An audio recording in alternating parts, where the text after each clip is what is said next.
In the 1920s, a golden era in America, aglow with the glamour of jazz and dreams reaching for the sky, there lay hidden a case so bizarre it defied belief, with a seemingly ordinary woman at its center, Walburga, Dolly Oesterreich. Her story shocked the public not only because of a scandalous love triangle filled with lust and lies, but also because of how it wove together love, crime, and deceit in a way that felt ripped from the pages of a crime novel. More remarkable still, it was Dolly herself, a petite woman with a poor background, who became the key link in a death, a years-long investigation, and a verdict that left even justice speechless.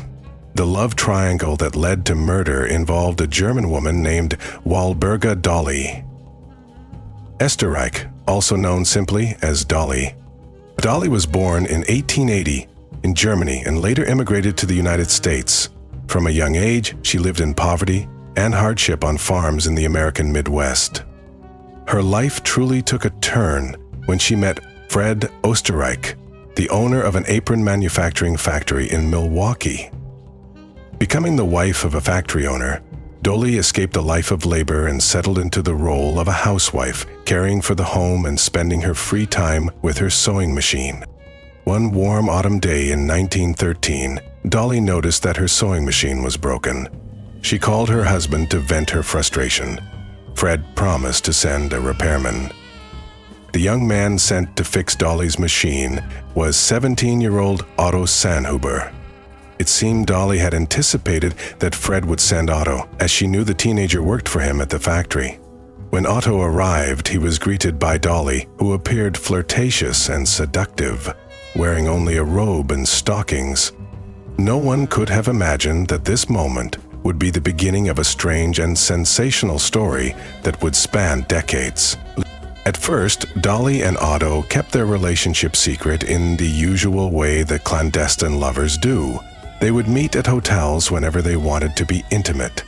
After some time, meeting outside began to feel mundane, and the two started sneaking into Dolly and Fred's own marital bed for their rendezvous.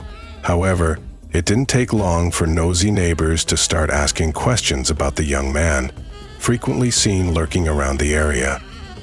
Dolly told them he was her long-lost half-brother. Realizing they were being watched, Dolly came up with the idea that Otto should move into the attic of her house. That way, he would never be seen. Otto quit his job at the factory and moved into the Oesterreich's home, living in secret above the couple. This arrangement meant that Otto could never leave the attic, or he would risk becoming the subject of neighborhood gossip. He remained isolated there, spending his days and nights tirelessly writing pulp science fiction stories he hoped to publish someday. The Los Angeles Times described how at night he would read mysterious tales by candlelight and write stories of adventure and desire. During the day, he made love to Dolly Oesterreich, helped her clean the house, and brewed bathtub gin. For the next 5 years, Dolly and Otto continued their secret affair, with Otto living in the cramped attic. It wasn't until Fred announced to Dolly in 1918 that he wanted to sell the house and move to Los Angeles that things began to get truly complicated. To manage the situation, Dolly found a new house on Sunset Boulevard that also had an attic, and she moved Otto in first so he could be there waiting. And just as Dolly had cleverly arranged, life continued for more than 4 more years in the same secretive fashion as before. On August 22, 1922, while Otto was sitting in the attic, he happened to overhear Dolly and Fred arguing. Losing his composure, he burst into the room where the Oesterreichs were fighting, brandishing 2 pistols. Fred recognized Otto as his former employee and became furious. A struggle ensued, and the guns went off. Fred was shot. In a panic, Otto and Dolly became frantic. Otto locked Dolly in a closet, took the guns and the key, and retreated back to the attic. He knew the neighbors would call the police after hearing the gunshots, and in doing so, Dolly would have an alibi.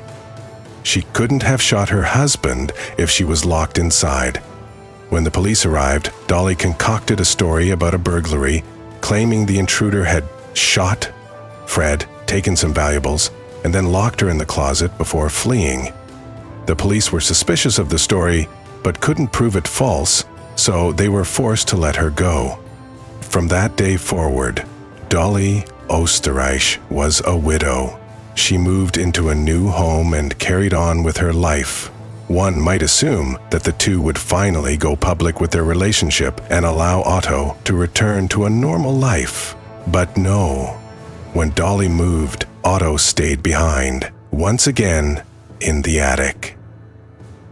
Otto managed to get a few of his stories published. With that money, along with a few coins Dolly gave him, he bought a typewriter to continue his writing career. Meanwhile, Dolly began seeing a new lover, attorney Herman S. Shapiro.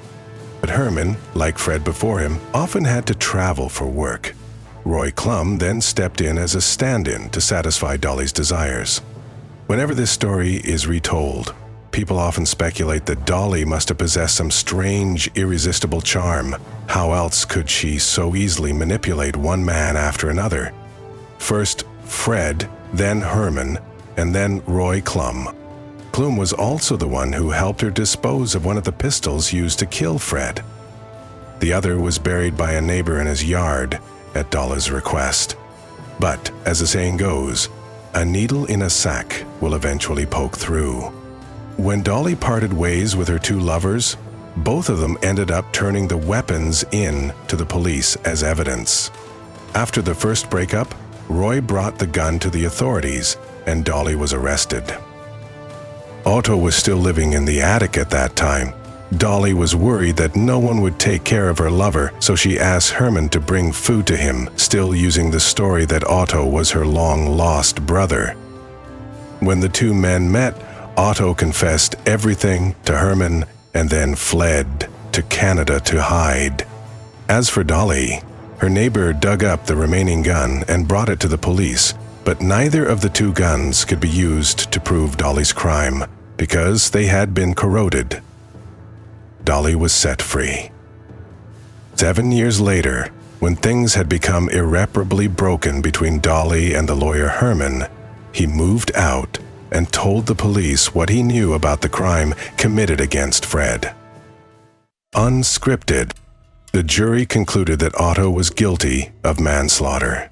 The case was dubbed the Batman case because Otto had been hidden away in a dark, cave-like attic. However, the statute limitations for the crime had expired, so Otto did not receive any punishment and was set free. Dolly Oesterreich was brought to trial on charges of conspiracy to conceal a crime, but she was also released. The final indictment was dismissed in 1936. At this point, many might assume that the woman, overwhelmed by shame, would move to a distant place to start over, or at best, live out her days in loneliness. But no. Dolly continued a relationship with a man named Ray Hedrick for over 30 years. Their wedding was held on April 5, 1961. Just 3 days later, the woman passed away at the age of 80, leaving behind a sensational story of a hidden lover, unlike anything the world had seen, along with a case that ended in a ridiculous conclusion.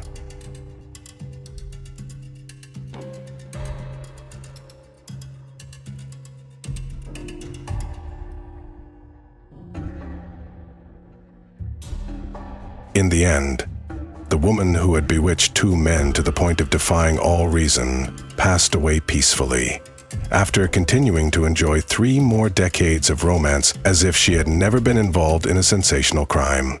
As for Otto, the Batman imprisoned in darkness for so many years, he too escaped the sword of justice in an unbelievable way.